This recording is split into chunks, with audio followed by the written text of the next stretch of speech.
Congratulations to get to this part of the workshop. We're almost done. We are just going to make a really small change. And the goal of that change would be for us to be able to encrypt entire messages and not only one single word.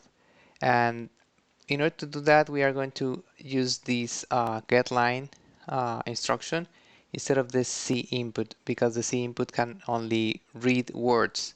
So as soon as we hit enter, that's the only thing that captures C in. So yeah, let's get to it. And also because of that, we are going to be adding some validation, because for characters other than the lowercase characters from all the way from A to Z, we don't want to encrypt or decrypt any of those characters. So that's why we need to make a small change there. So let's get to it. Let's open Replit and let's make the changes. So let's fork it.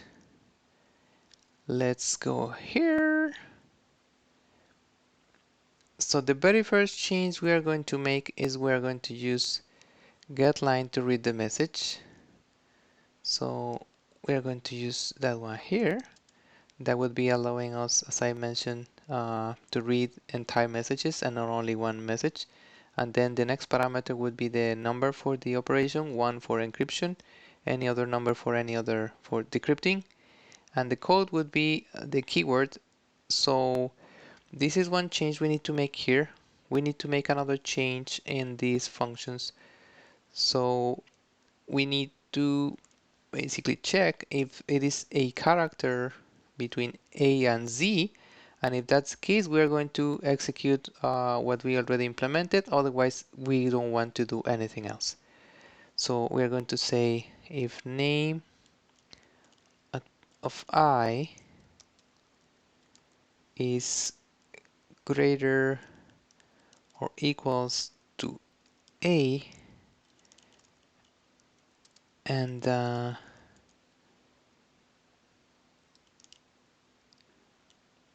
the same but for Z.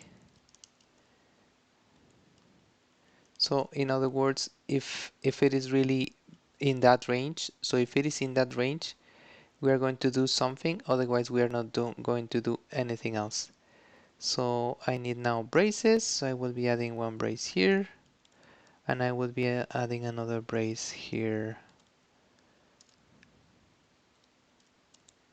Yep, and we're going to be doing basically the same condition for encryption and decryption purposes. So let me go here and add this part here. Let me add one brace here and add another brace here.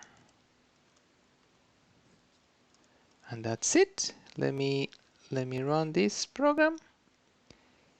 And the first thing that we are going to pass to it is going to be hello CPP workshop.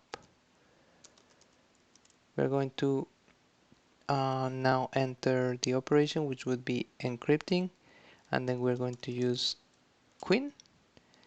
Then let me copy this message here, and we're going to run again this, and we're going to try to decrypt it. So the first message, we're going to input the message, then we're going to add another input for the operation, and then we're going to say Queen, and voila, it's working as expected. Thank you very much.